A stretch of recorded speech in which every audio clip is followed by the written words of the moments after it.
Hello everybody, this is lesson 8 on news translation, and today's lesson is about adaptive translation. And as we know that adaptive translation is the most commonly used means of translation when you translate for the media. So the question why? The first thing that comes to mind is that newspapers are always limited by the space. So you can't translate every word in the source text. You need to have more freedom to translate and to include only the most important facts. Besides, you are given a short time to finish the report. The editor-in-chief may give you a report or 2 or 3 and ask you to write just one report that include the most important facts in all these 3 reports. Or he might give you one report, short report, and asks you to write a longer report. In this case, you need to go online, search for more materials in order to lengthen the report you want to write. And because all the reports coming from different sources, as I said, you may have to read several reports coming from different sources in order just to write one comprehensive news report. So speed and clarity are both required. You need to translate fast, you need to write fast, you need to be fast, you need to work around the clock, and you need to use very clear language, very simple language, as I explained earlier. How to select the news, which news will be suitable for your reader?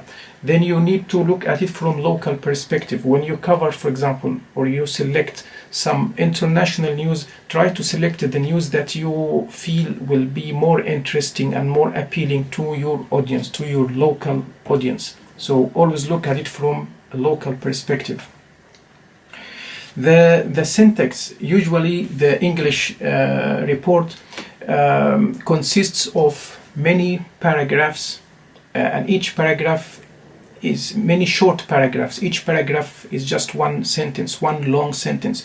So you may, in your adaptive translation, you may toy with this order. You may just, for example, combine 2 or 3 paragraphs into one paragraph.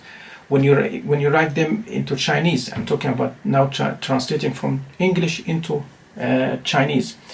But you need to keep the same format. If it's, for example, inverted pyramid, you need to keep this inverted pyramid. You start with the most important facts, the 5 W's, but you may merge some paragraphs, 2 or 3 paragraphs into one. You may use the descriptive lead to summarize the lead, but keep again the most important facts, the 5 W's. Apart from merging paragraphs, you need also to change the direct speech into indirect speech, because English writing, usually we use direct speech. In the Chinese we use indirect speech. Sometimes we keep the direct speech in the Chinese, but not that common. But sometimes it's there. So if you need to delete something from the original report, something you don't need to include, always start from the bottom up, because in a reversed inverted pyramid format, usually it starts with the most important facts, then goes down according to priority to the less important and less important. So when you start from the bottom, then go up, start to delete from the bottom. That's the least important facts and you can delete them. That's it for lesson 8. I hope it's useful, and see you in lesson 9. Thank you. Bye bye.